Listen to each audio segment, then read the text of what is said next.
Right, I'm going to call to order this meeting of the Economic Development Committee. And we're just going to get Councillor Vandervis is being phoned. So thank you to the staff for your patience today. As far as the public forum goes, at this time no one has registered for the public forum. We have some apologies. Thank you. We've received apologies from Councillor Elder, Councillor Staines and His Worship. So I'll move those apologies be accepted. Do I have a seconder? Thank you, Councillor Wiley. All those in favour? Those against? Carried.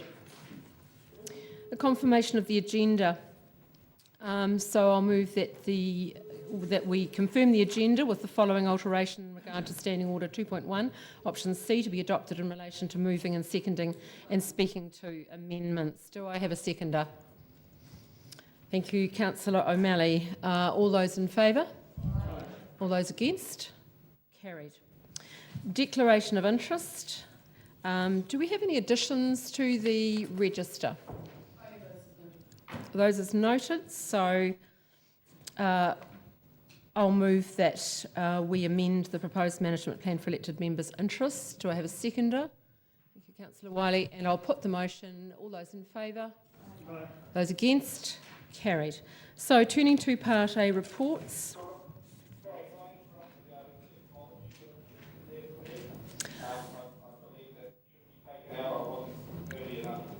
Yes, just to reassure you, Councillor Vandervis, we have taken that out of there. I only read out 3, so that has been noted that you are there. We're turning now to Part A reports and Item 5, Public Relations and Communications. So can I invite staff, Ryan, if you'd like to, Mr Craig, to come forward, and would you like to speak to the report? Thanks, Councillor Guerrier. Yes, I'll just make a few comments if that's right. Yes, go ahead. So I'd just like to highlight the fact that this is a collaborative endeavour, the media results, on behalf of Enterprise Dunedin, working with Tourism New Zealand, Air New Zealand, Dunedin Airport and local tourism and business stakeholders.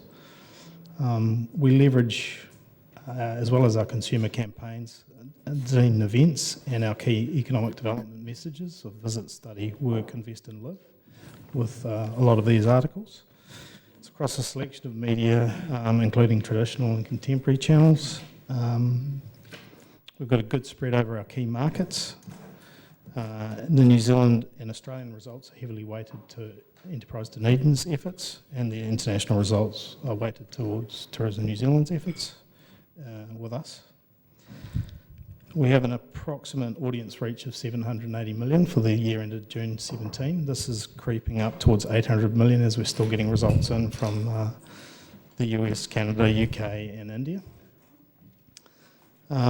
We have Tourism New Zealand's international media team from some of its offshore markets and their general manager for public relations and major events in town this week, who we're hosting those people with Tourism Waitaki and Venture Southland. And this report contributes to our increasing value of tourism in the sector. It's currently up 6% on the year last year to $707 million. Thank you very much. Do I have any questions? No questions? I have one. First of all, I'd like to congratulate the staff for this report. Shows a large amount of work has been done in this area, and it was music to my ears to read in the report that Dunedin is arguably New Zealand's most important city as far as the arts are concerned. So that was excellent, and I was struck by just the volume of articles that had been achieved through the hosting that has been done. So thank you for that work. Yes. Oh, I will. Thank you. Councillor Vandervis, I don't have any questions here. Do you have a question? Thank you very much indeed. Well, if that's the case, I'll move that the committee notes the PR and communications update. Do I have a seconder? Councillor Benson-Pope. I'll put the motion. All those... Oh, certainly. I'd just like to echo your comments and thank staff for the attachments. I know I'm always delighted when I see something like in the New Zealand magazine or the images that are used. Apart from the quality of the images themselves that I've commented on previously, it's quite nice to see the ones where you have a little more difficulty with the text, shall we say. And there are plenty of those this time, but that does show the spread of this material, and I think people should be complimented. It's great. Thank you. Thank you. Thank you, Councillor Benson Pope. Would anyone else like to comment? Yes, Councillor O'Neill.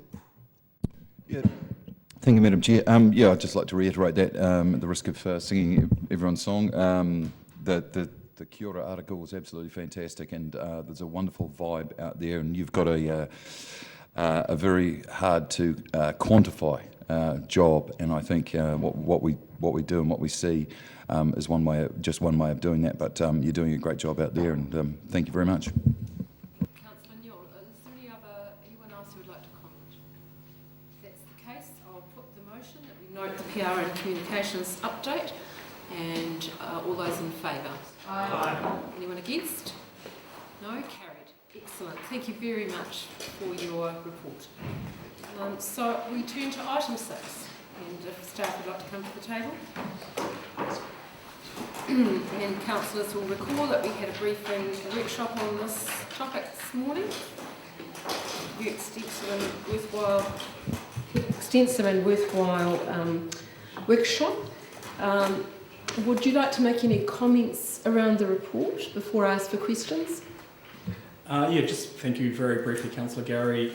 Just the purpose of the report is just to update councillors on Project China activities over the last year, and obviously set out some early thinking around some ideas for 17-18. So perhaps at this point, may hand back and just take questions with Mr. Zhang Wei, the Project China coordinator, who's with us today. Thank you. So I'll open it up for questions. Does anyone have any questions? Perhaps they're all covered this morning. No? Councillor Hawkins. Yeah, thank you, Madam Chair. I just thought it might be useful to get clarification from staff, given the controversies swirling around private training establishments and some polytechnics around the country, and given the role of education in the Project China work stream. That controversy doesn't currently pose either a real or reputational risk to Dunedin and to that work.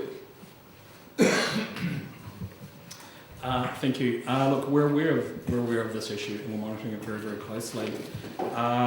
In terms of Dunedin, we don't have a lot of private training enterprises.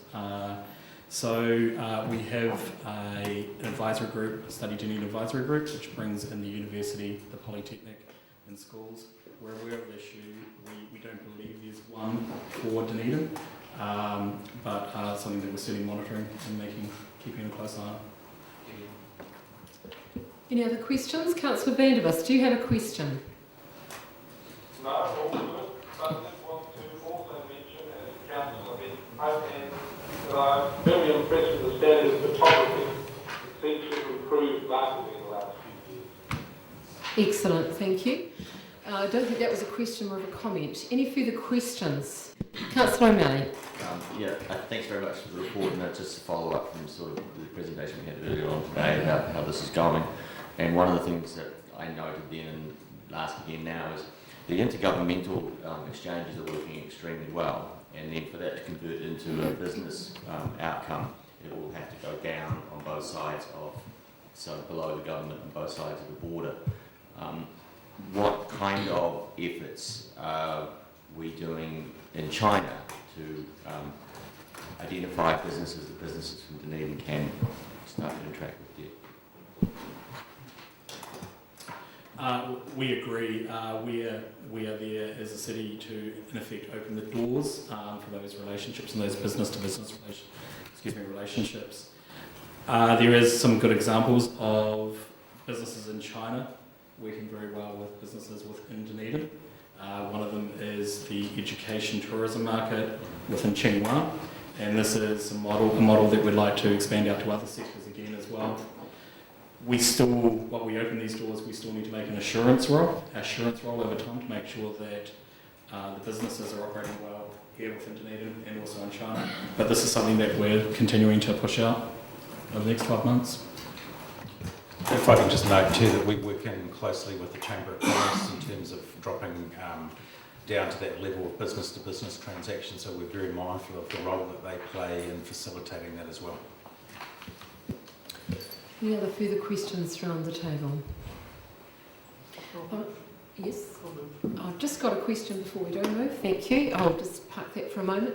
I wanted to ask a question around how we rate in terms of international education for parents looking to send their students to New Zealand and specifically to Dunedin. How do we rate? I may hand this question over to Mr. Zhang Wei, who's beside me. Okay, thank you for the question. I think from the last 2 years, based on the statistic, so this is we have an accurate number. So like how many parents and students come to Dunedin, and after that we keep follow up. So to see how many students converted to permanent students, we have the statistics, so we have the number. So that shows Dunedin is a good place for parents. So our agents, our local agents, our China agents feel confident. So they will work with us continually for this. We believe the number of the students will go up continually and with our effort. So I think the rate is pretty high. And once they come to Dunedin, they love it. They think Dunedin is a studying destination. So it's very, very good. So could you articulate in terms of New Zealand the specifics for how students or how parents of potential students look at New Zealand? Yeah. When the students come here, the students normally do 2 or 3 weeks at school. So they experience the studying, the homestay, and the parents will do some investigation for our city, for university, for high school. And then they are here not only for tourism. They're definitely doing lots of shopping. But the main focus is to see if there's a good city for his kids to continue studying over here. So this is the way for Chinese, like when they visit, why we call education tourism. They tourism, but they focus on kids' education. So China parents focus on that. I guess specifically what I was interested in was the rating for safety and quality education. Yeah. Would you like to comment, Mr. Licker? Thank you. Just following on from Mr. Zhang's comments, there's a rating in terms of a 1 to 5 rating and around a series of matrices in terms of attractiveness of a city for international students. And from a perception base, Dunedin is faring well, very, very well within those statistics, especially around the cultural connectedness and the safety aspect for international students coming to the city. We heard from the Polytechnic that it is an attractive city within those ratings again as well from a safety point of view for students, and that's something that we continually hear through feedback through our agents and through students being here. And as we go, final question, as we move into the future, what are some areas that we might be working on or looking to work on? Looking forward, there's plenty. So we're still looking at expanding out further with the edutourism activity. We believe that it's been successful in its pilot with Qingyuan, and it's something that we're looking to expand further into Qingdao and other areas. There's been some exciting developments with the Shanghai Science and Technology Commission, which works in very, very closely with the Otago University, and that's also, in addition to providing intellectual exchanges, there's also been some exciting investment in terms of non-communicable diseases. There's other activities that we're looking at in terms of film, screen technology again as well, so I believe it's an exciting time. Thank you. And if I could just add, we're also investigating taking a cultural delegation with local iwi back into the Shanghai market, so we're very focused in that area as well. Thank you very much. Do we have yes? Sorry. Councillor Wilson. Before I was attending the workshop this morning, I would have liked to have been there. Just wondering, once we get the students here, how we use their, not use them, that's a terrible term, how we engage them in product development here, and we've got the, I heard a reference to the Chinese heritage trail from Milton Lawrence through to Arrowtown. Do we facilitate product development with the Chinese market in mind, using the skills that they learn here? That's probably something we could, from a student's point of view, an international student's point of view, that's possibly something that we could look at a little bit more further. To be honest, it's not an area that, from an international student market, that we've focused on. We are continually seeking feedback around product development within that space, so it could be something that we could actually look at a little bit more again as well. Yeah, I mean, the food market requires understanding of the food likes or the cultural food, and I mean, there's so many things that we could be using the students to test ideas against, whether it's the product of tourism or the food or whatever. And I'm just wondering if we engage the wonderful resource in a that's a good point, and it's something that was briefly discussed this morning at the workshop in terms of understanding those options in terms of, especially around food.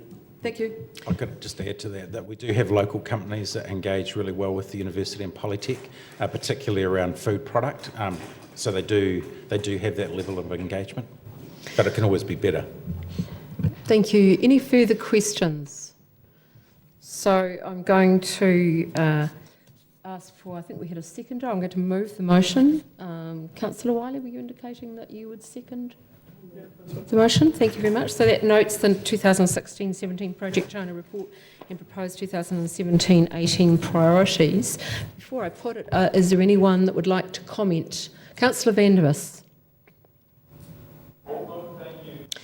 Very good. I would like to make a comment. I think the figures that we saw really justify all of the work that's gone into this area, and I would like to commend the staff and congratulate them on what they've managed to accomplish. There's still more work to be done.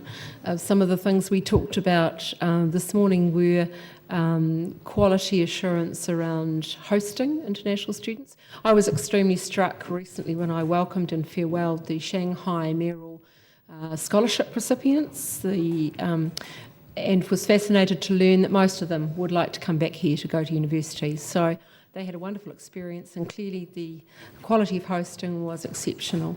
So this is obviously a very exciting area for our city, and that education remains a key focus for Project China activities. So I'm going to put the motion. All those in favour? Anyone against? Carried. And on that basis, if you have any items if that motion is carried, any items for consideration by the Chair? Yes. Thank you. And this might be a naive thing to suggest, but I've been driving around, not physically obviously, on Google Street View around the CBD in Dunedin, and all of the imagery dates from between 2007 and 2012. Of particular concern, Vogel Street's imagery is from 2009.